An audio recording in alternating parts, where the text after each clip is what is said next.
Ayúdanos a poder mirar la gloria, la hermosura y la supremacía de Jesucristo. Y es en su nombre que oramos. Amén.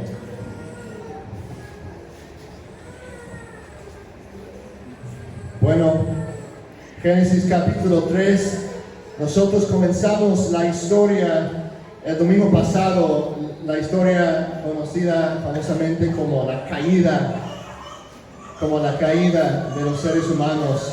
Una historia triste, una historia que, como vimos, realmente nos explica por qué tenemos tantos problemas en el mundo de hoy, que la raíz de todos esos conflictos, de todos esos problemas, de todas las tragedias que existen en el mundo, la raíz de todo es el pecado, es el rechazo de la verdad de Dios. Recuerden eso, ¿verdad? Que dijimos que el pecado es un rechazo de la verdad de Dios en nuestro corazón. Ahí empieza. Y aquí continuamos la historia. Vemos que Adán y Eva, que ambos han desobedecido a Dios, han rebelado en contra de Dios, han tomado del fruto prohibido, han escuchado la voz de la serpiente, la mentira de la serpiente, en vez de la verdad de Dios. Y como consecuencia el pecado entra en el mundo, tienen vergüenza, se dan cuenta que están desnudos y tratan de esconderse de Dios. Y aquí es donde nosotros nos encontramos en el versículo 8 del capítulo 3. Cuando el día comenzó a refrescar, el hombre y la mujer oyeron que Dios el Señor andaba recorriendo el jardín. Entonces corrieron a esconderse entre los árboles para que Dios no los viera. Y entonces es importante hablar de este pasaje, que no tengamos un concepto erróneo de Dios. Vemos aquí a un Dios que tiene comunión con su pueblo, un Dios que está cerca a su creación, que quiere gozar la amistad con ellos. Anda en el jardín porque ahí mora Dios con los seres humanos. El huerto, dijimos, era como un templo, en un sentido donde la humanidad podría habitar junto con Dios y así representar a Dios ante los demás en la creación. Ser portadores de su imagen ante todo el universo. Los ángeles y todas las criaturas podrían ver la imagen de Dios demostrada, brillando en su creación. Pero ahora entra el temor. El temor viene como consecuencia del pecado.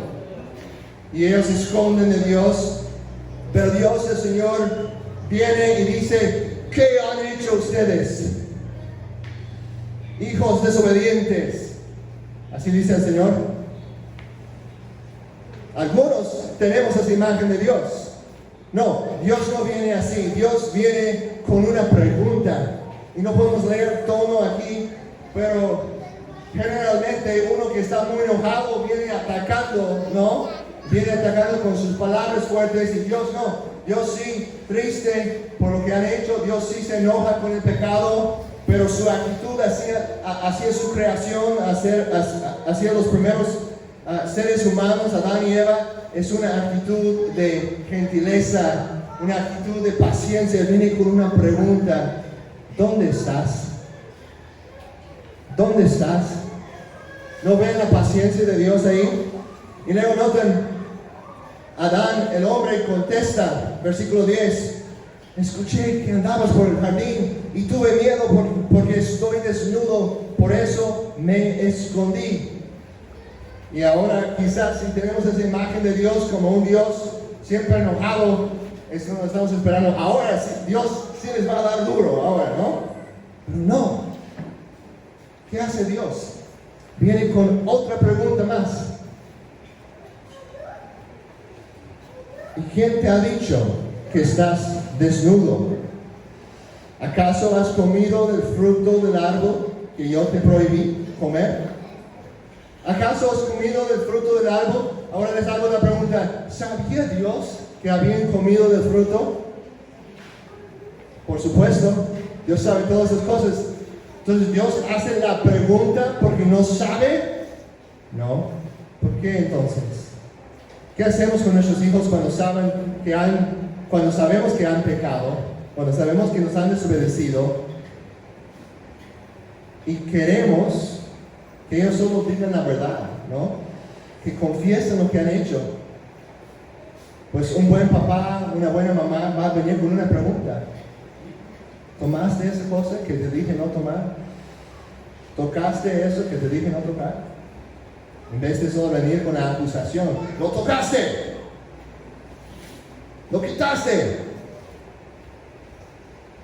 Dios, como un padre bueno, viene con una pregunta suave, una pregunta paciente. ¿Por qué? Desea que Adán llegue a reconocer su error, ¿no? Que está haciendo esta pregunta para obrar en el corazón de Adán. Pero ¿cómo responde Adán? ¿Responde con arrepentimiento? No. Versículo 12. Él respondió: la mujer que me diste por compañera me dio de este fruto y yo lo comí. Ahí tenemos el primer conflicto en el matrimonio. No tomó mucho tiempo para que eso pasara. El pecado entra en el mundo, unos minutos después ya hay conflicto en el matrimonio. Echando la culpa a su mujer. Y noten eso. La pregunta en el versículo 13, Dios otra vez viene con una pregunta. Y esa pregunta es importante entender que aquí Dios no está necesariamente, pues para nada, está exculpando a Adán. Porque ahora empieza a hablar con Eva. Y algunos pueden leer eso y pensar, bueno, es como Dios creyó a Adán y ahora está poniendo la culpa en Eva también. No. Si alguien te está echando culpa en frente de otra persona, o alguien viene para confrontar algo que has hecho, o algo que otra persona ha hecho, y tú estás con esa persona y esa persona le dice al que está confrontando, dice, pues es que es la culpa de él, es la culpa de ella. ¿Qué quieres que haga la persona que tiene el problema? ¿Que siga hablando con aquel que te está echando la culpa? ¿O que empiece a hablar contigo para que tú también puedas dar tu explicación? Pues claro, el segundo, ¿no?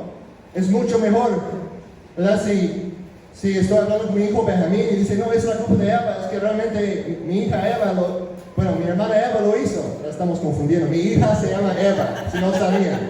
¿Okay? No estamos hablando de Eva de la Biblia. Mejor uso el ejemplo de mi hija Ana, para no confundir. Entonces Benjamín y Ana están ahí y algo ha sucedido y llego y digo, Benjamín, ¿qué pasó? ¿Hiciste esa cosa que te dije que no hicieras? Y él responde, pues es que Annalisa, mi hermana, es que Ana, ella, y luego sale con el pretexto, ¿no? Echando la culpa a su hermana. ¿Qué prefiere Ana que yo haga en este momento? ¿Que siga hablando con Benjamín o que le dé la oportunidad de responder ante la acusación? Vemos que Dios, como un buen padre, da a la mujer la oportunidad de responder a la acusación de su marido.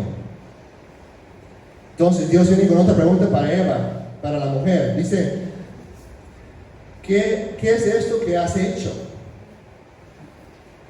¿Cómo responde la mujer? Confesando, tristemente sigue el mismo ejemplo de Adán, echando la culpa a otro. Es que la serpiente me engañó y yo comí, respondió la mujer. Es la culpa de la serpiente. Entonces, vemos en los siguientes versículos que Dios va a castigar a la serpiente. Él sí reconoce que sí tiene algo de culpa en eso, pero también va a haber consecuencias para Adán y para Eva, porque Dios no castiga a sus hijos, pero sí los disciplina. Y el pecado siempre, siempre, siempre va a tener consecuencias. Una de las maneras que Satanás trata de engañarnos y que el mundo trata de engañarnos es hacernos creer que nuestro pecado no es un asunto tan grave, no es un asunto tan grande, no va a afectar a nadie más. Pero les digo, escuchen bien, jóvenes, adolescentes, el pecado siempre, siempre va a traer consecuencias. Aunque tenemos un Dios de perdón, aunque tenemos un Dios de paciencia, como vemos aquí, el pecado siempre tiene consecuencias. Entonces no debemos creer esa mentira de que nosotros podemos pecar y no experimentar alguna consecuencia por lo que hemos hecho. El pecado es algo serio.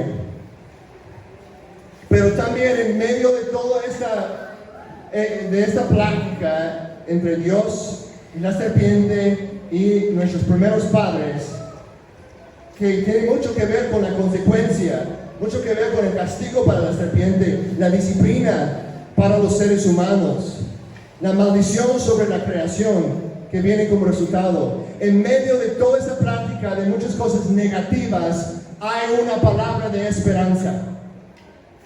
Vamos a llegar a eso en un ratito, en unos minutos.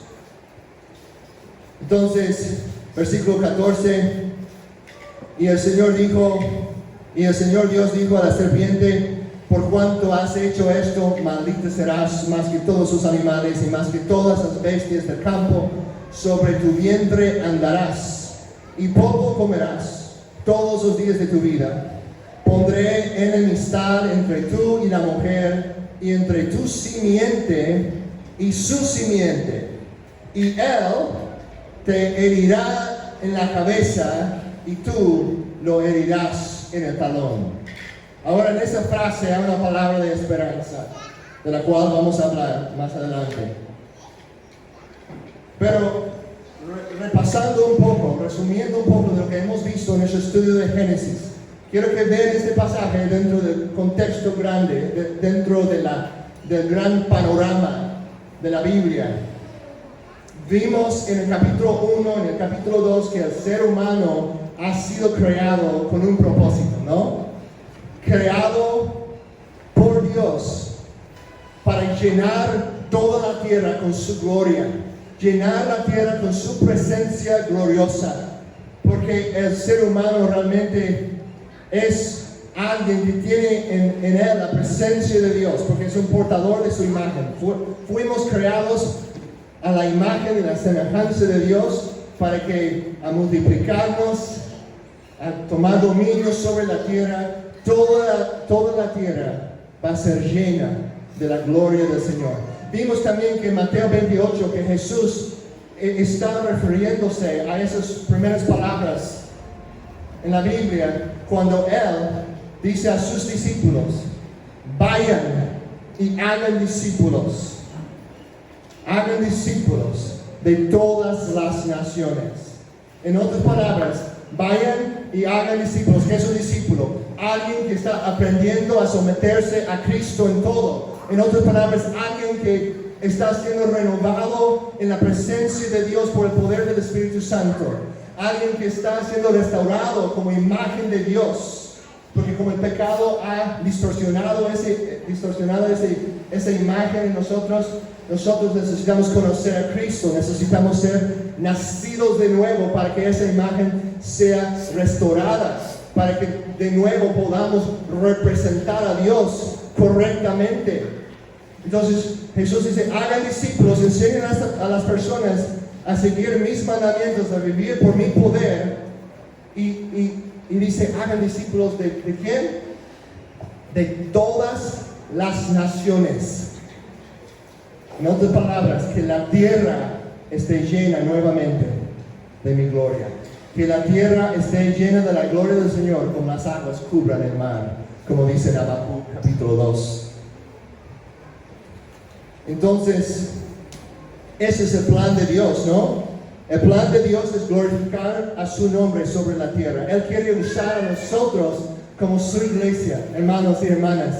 Él quiere usar a nosotros para llevar a cabo ese plan. Él quiere usar a nosotros para que la gente en Puerto Escondido y en Oaxaca y en la República Mexicana y hasta los confines de la tierra se den cuenta que hay un solo Dios, que Él es el creador de todo, que es bueno y que a pesar de nuestra rebeldía ha enviado a su Hijo para rescatarnos y está en el proceso de restaurar todas las cosas por medio de su Hijo Jesús. Estas son buenas noticias, familia. Y Dios quiere usar a nosotros, quiere capacitarnos con su palabra a fin de que nosotros tengamos una parte en ese trabajo, en esa misión de nuestro Dios. Pero para que lo hagamos exitosamente tenemos que entender realmente la naturaleza del enemigo que enfrentamos. Por eso estamos hablando de pecado, porque necesitamos entender realmente qué es el problema fundamental con el ser humano. No es falta de educación, la educación es muy importante, pero no es falta de educación, no es falta de recursos. ¿Qué es la razón principal por la cual estamos en tantos problemas como seres humanos? El pecado. El pecado. Y si no entendemos eso, no vamos a entender correctamente cómo pelear en esta misión, en esta batalla, en este llamado que Dios nos ha dado de llenar la tierra con sus discípulos. Por eso tenemos que hablar de esos temas importantes para comprender nuestra necesidad de Cristo y la necesidad del mundo para Cristo. Entonces, en este pasaje vemos que un aspecto básico de nuestra naturaleza caída es la tendencia de echar la culpa a otros por nuestro pecado.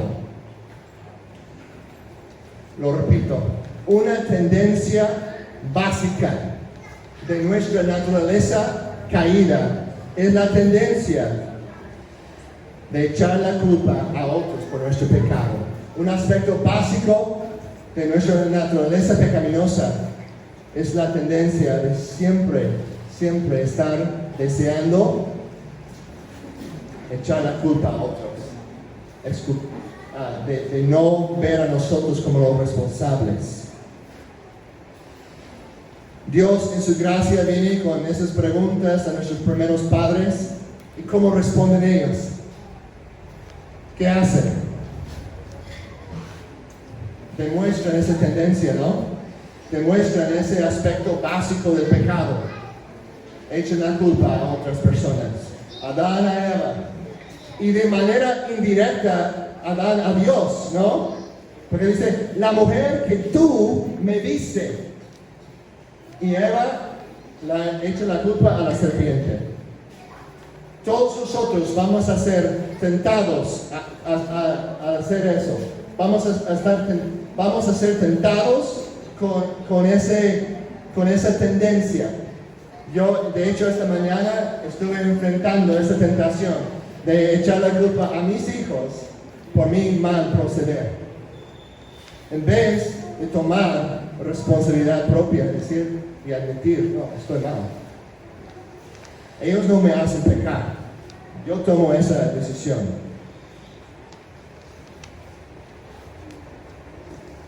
Es una tendencia natural del ser humano caído en el pecado. Entonces, les hago la pregunta, es una pregunta importante para nosotros. ¿Qué es lo que estamos haciendo cuando echamos la culpa a otras personas?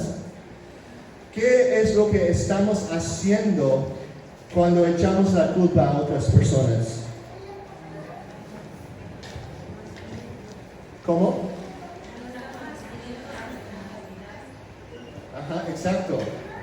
Estás intentando excusarte de la culpa. Otra manera de decir eso que estás haciéndote una víctima de la culpa de otras personas. Hay una distinción importante ahí. Hay víctimas verdaderas.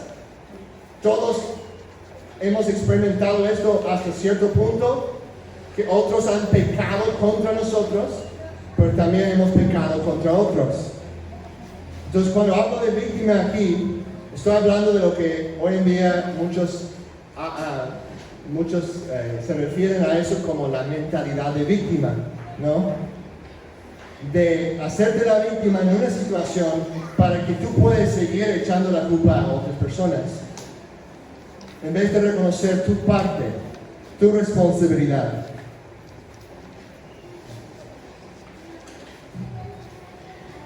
Cuando hacemos eso, profundamente en nuestros corazones estamos echando la culpa a Dios. Estamos echando la culpa a Dios. Es como, Dios, si no hubieras puesto a esa persona en mi vida, si me hubieras dado a otra persona como papá, o otra persona como mamá, o otra persona como hermano, como esposa, como esposo, entonces yo no estaría haciendo eso. Así que Dios, es tu culpa. Rara vez decimos eso, pero profundamente en nuestros corazones muchas veces es así. Aconsejando a personas como pastor a través de los años, durante varios años, he visto eso con mucha frecuencia. Y lo he visto en mi propio corazón. Y he tenido que arrepentirme de eso. Dios, si no hubieras permitido esa circunstancia, entonces estaría bien. Pero podemos hacer eso, podemos culpar a Dios. ¿Qué dice la Biblia? Santiago 1, 13 a 16. Aquí lo tenemos en la pantalla también. Que nadie diga cuando es tentado, soy tentado por Dios. Ahí está. Porque Dios no puede ser tentado por el mal y Él mismo no tienta a nadie. Él no tienta a nadie. Sino que cada uno es tentado cuando es llevado y seducido por su propia pasión, por sus propios malos deseos. Después, cuando la pasión ha concebido, da a luz el pecado, y cuando el pecado es consumado, engendra la muerte. Amados hermanos, no se engañen. Nota, Santiago ama a las iglesias a las cuales está escribiendo. Y dice, no se engañen. Amada familia, no se engañen. No estén echando la culpa a Dios por las cosas que te han pasado. Hay que pensar y hacernos la pregunta, ¿qué tiene que ver con eso? Ahora, otra vez, quiero aclarar, no estoy diciendo que todas esas cosas malas que te están pasando tienen que ver con tu propio pecado.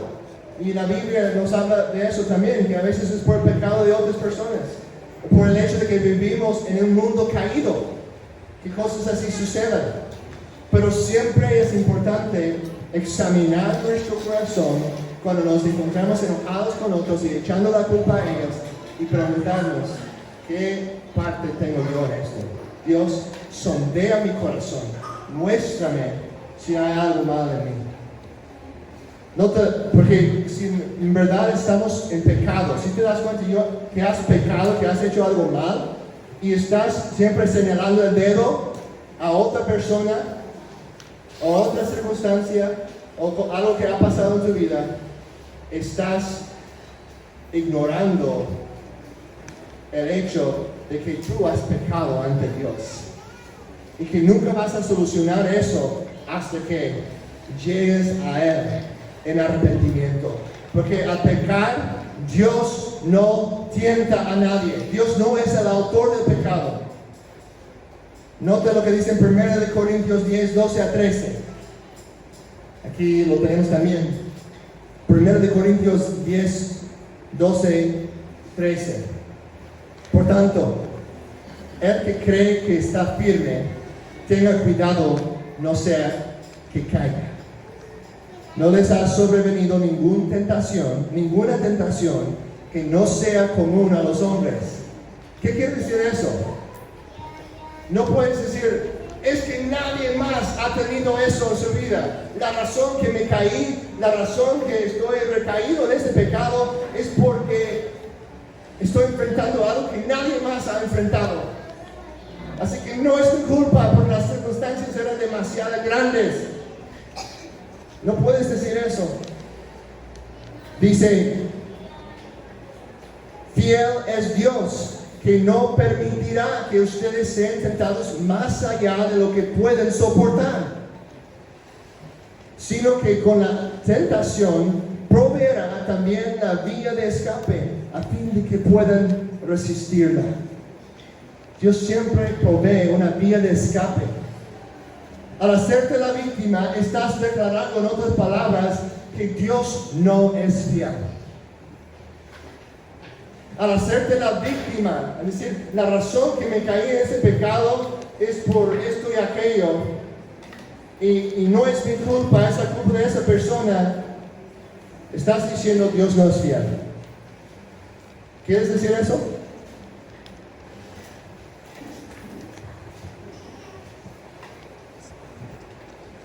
Estás diciendo que Dios básicamente es un mentiroso.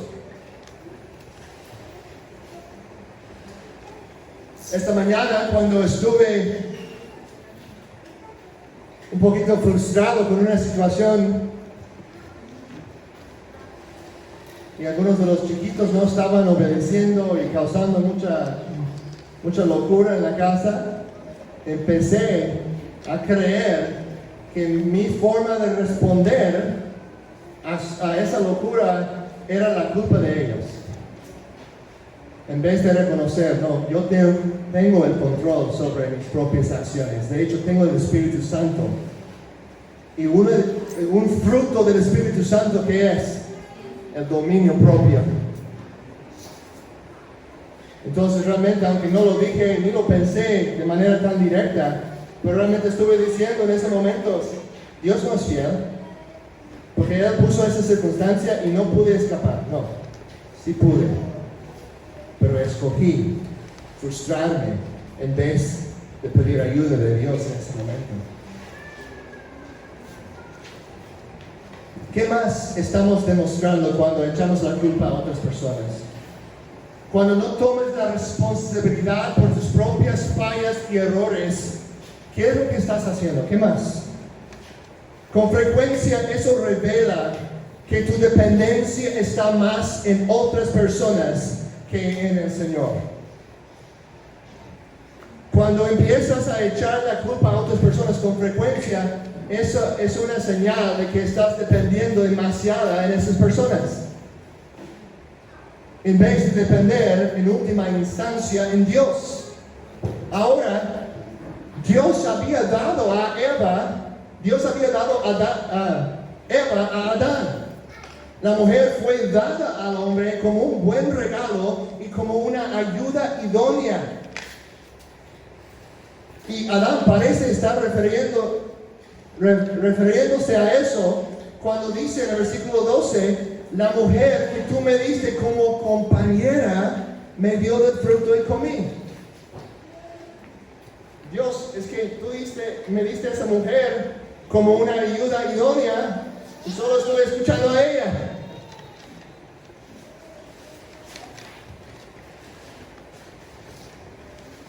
Cuando echas culpa a otras personas, muchas veces es porque estás dependiendo demasiado en esas personas, viendo a esa persona como si fuera un Cristo, como si fuera un Salvador personal para ti.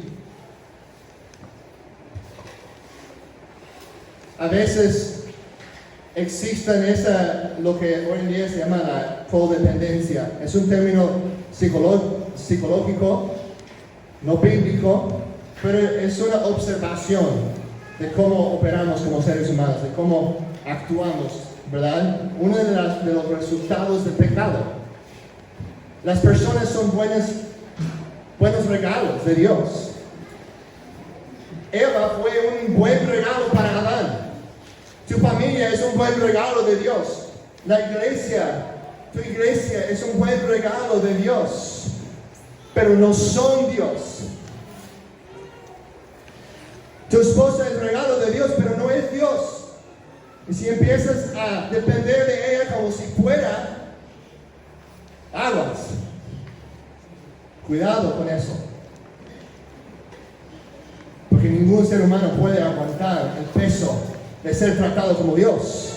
Y la persona que has empezado a tratar como Dios, muy pronto va a fallarte, porque ningún ser humano puede ser tu Salvador, menos uno.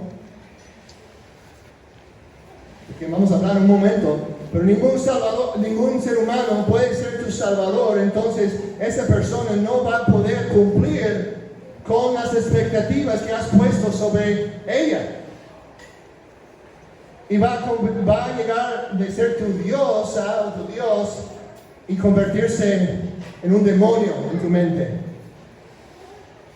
Vas a empezar a echar la culpa a esa persona. ¿Por qué? Porque pusiste un peso sobre ellos que no podían sostener. Que no fueron creados para.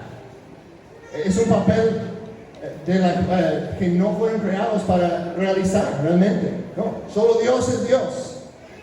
Los seres humanos, la comunidad, la iglesia, nuestra pareja, nuestra familia, Dios los ha creado para ser un medio de su protección y su provisión para nuestras necesidades como seres humanos, pero jamás reemplazan a Dios.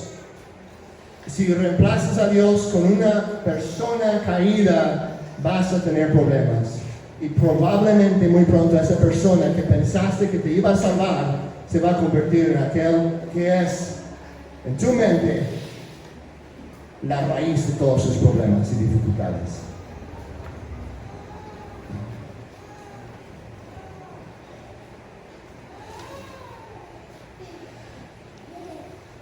A veces las personas que nos hacen sentir bien o que nos dan un sentido de seguridad son las mismas personas que culpamos cuando las cosas no van bien. Y es que, como ya mencioné, es que ningún ser humano puede llenar ese papel. Ningún ser humano puede ser tu salvador menos uno. Necesitamos a un salvador mejor. Uno que no es caído como nosotros, uno que no tiene pecado como nosotros. Y aquí es donde vemos la esperanza del versículo 15.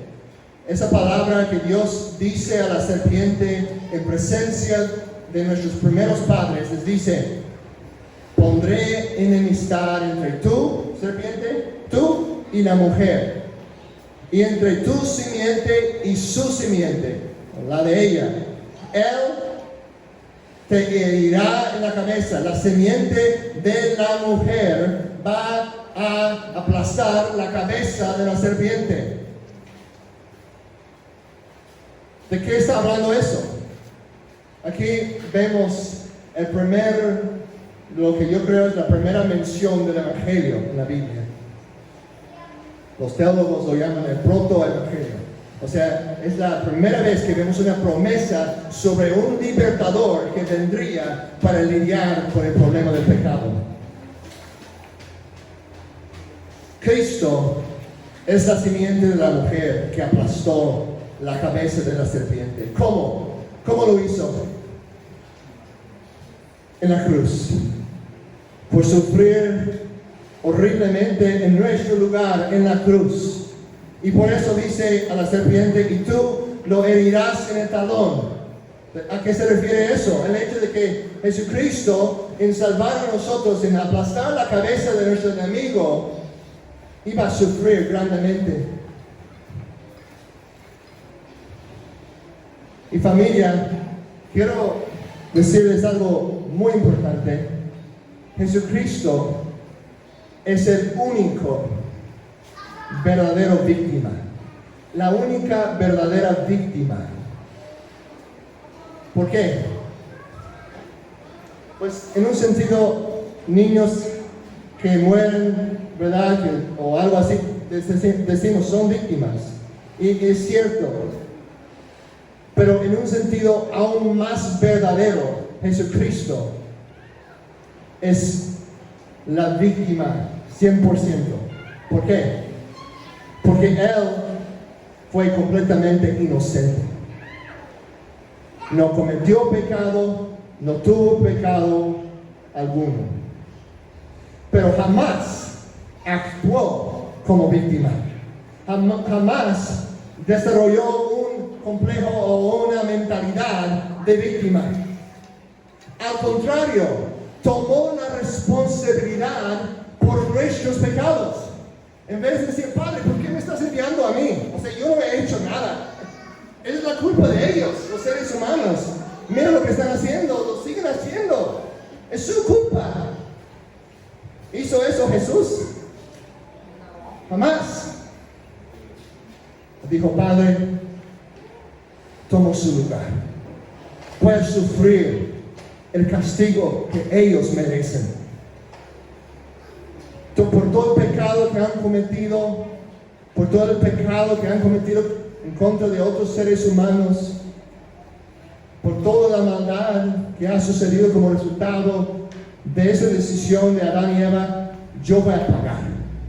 Yo voy a pagar el precio. La paga del pecado es muerte. Pero Jesucristo dijo, voy a ir a sufrir la muerte para que ellos tengan vida eterna, para que ellos no tengan que sufrir las consecuencias de sus decisiones. La paga del pecado es la muerte, pero la dádiva de Dios es vida eterna en Cristo Jesús, Señor nuestro. Isaías 53 habla aquí de cómo Cristo tomó nuestra culpa sobre sus hombros. Ciertamente, dice, Él llevó nuestras enfermedades y cargó con nuestros dolores. Con todo, nosotros lo tuvimos por azotado. Esas palabras, por cierto, si no sabían, fueron escritas como 700 años antes de la vida de Jesucristo.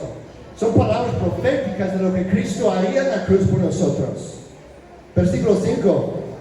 Pero Él fue herido por nuestras transgresiones, nuestros errores, nuestras fallas, molido por nuestras iniquidades.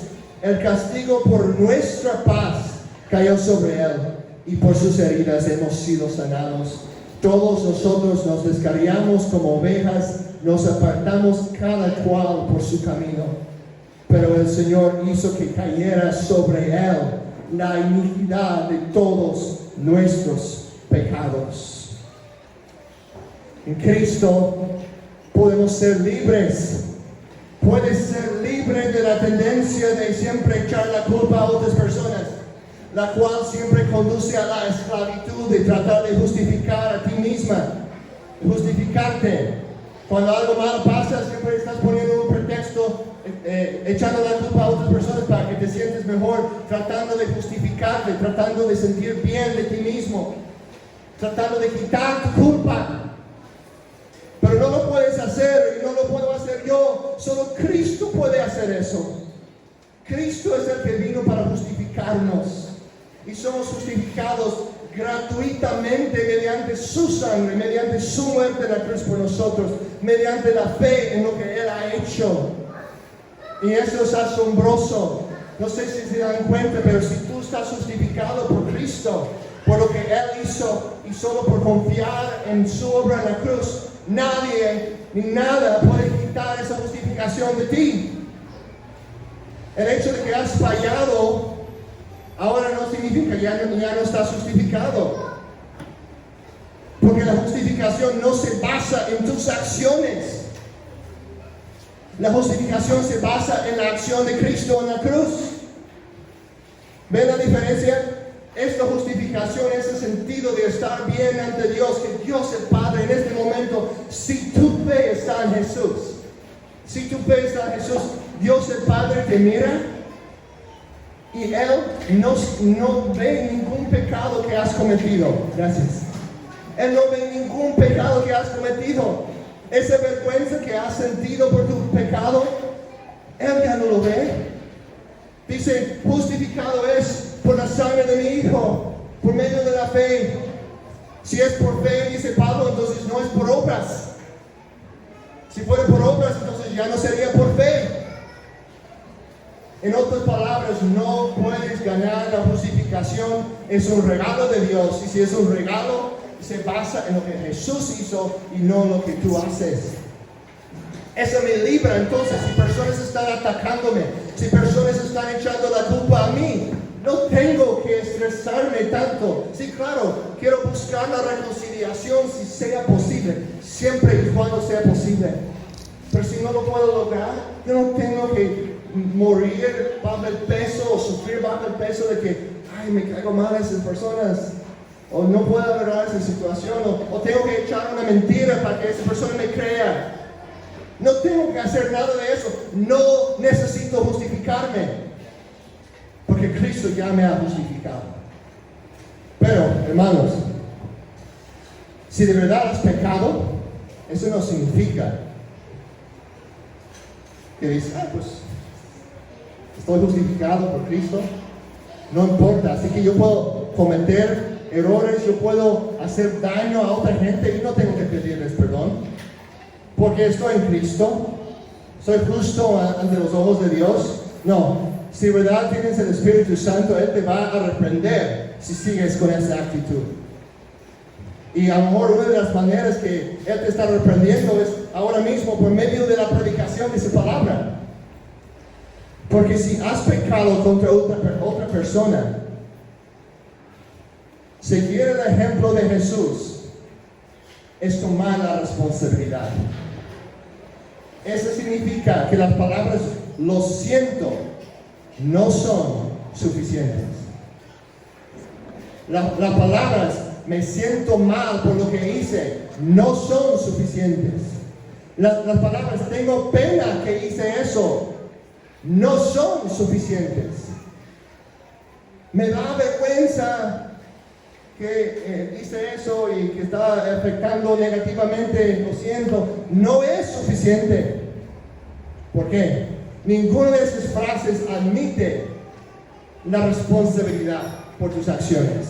Y si quieres ser reconciliado con otra persona sobre la base del Evangelio, recordando que Dios te ha justificado, te debe motivar a decir, ¿sabes qué? Yo puedo decir, perdóname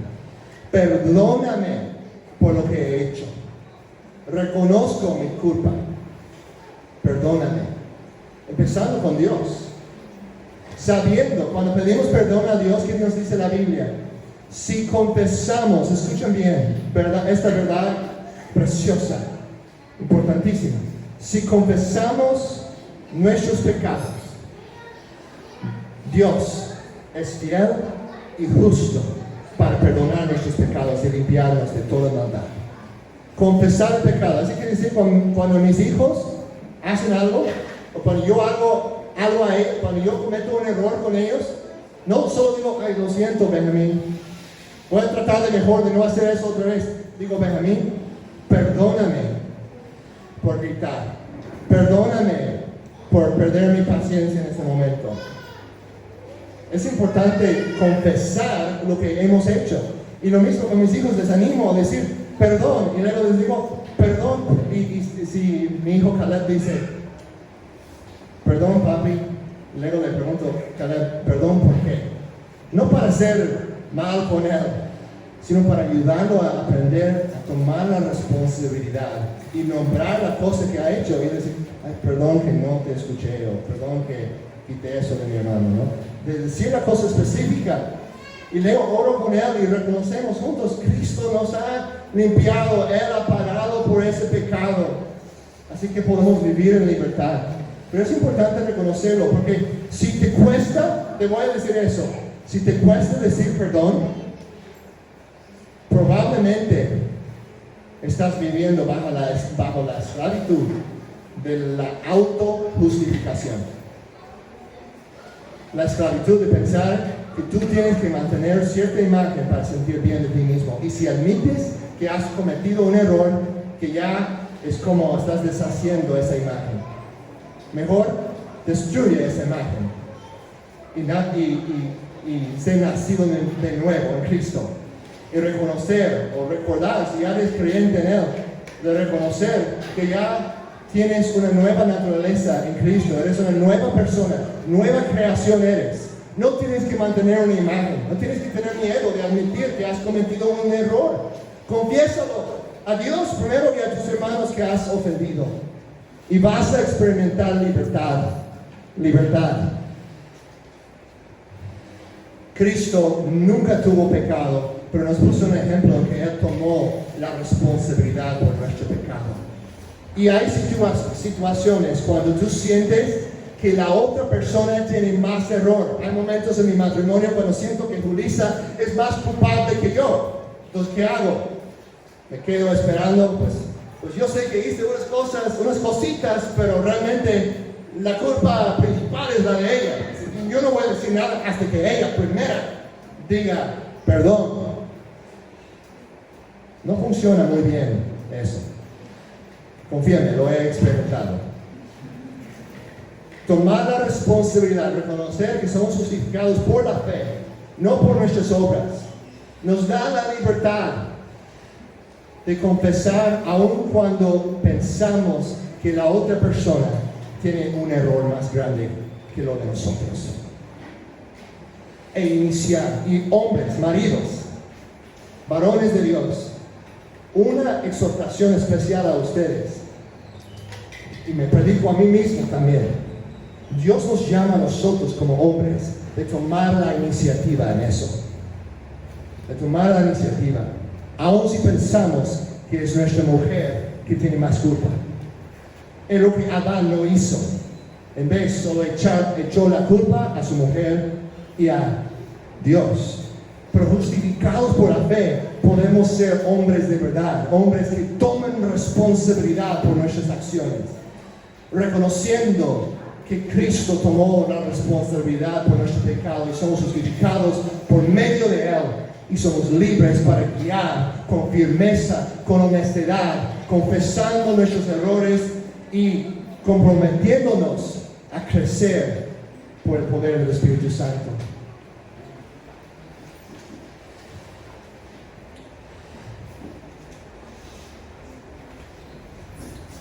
Bueno, termino con estas palabras. Igual como Dios hizo en el jardín, Dios en su gracia y en su paciencia viene a nosotros hoy, hablándonos a través de su palabra, dándonos la oportunidad de responder, de confesar, de pedir perdón y de ser restaurados en nuestra relación con Él y con los demás. ¿Responderás a su voz hoy? ¿Responderás a su voz? Gracias, Padre, que nos hablas con tanta paciencia. Tenías todo el derecho de destruirnos de una vez para siempre por nuestras broncas y errores y fallas y siempre echando la culpa a otras personas y no tomando la responsabilidad y escupiendo en tu cara, usando las manos y el cuerpo que nos has dado para pecar contra ti. Pero en vez has respondido con gracia, con un favor que no merecemos, tomando nuestro lugar en la cruz. Y por eso estamos agradecidos. Confesamos que no somos dignos de esa gracia, pero nos has hecho dignos a través de la sangre de tu Hijo amado, que Él vertió en la cruz por nosotros. Gracias, Padre. Te pido hoy, si alguien aquí escucha tu voz de convicción,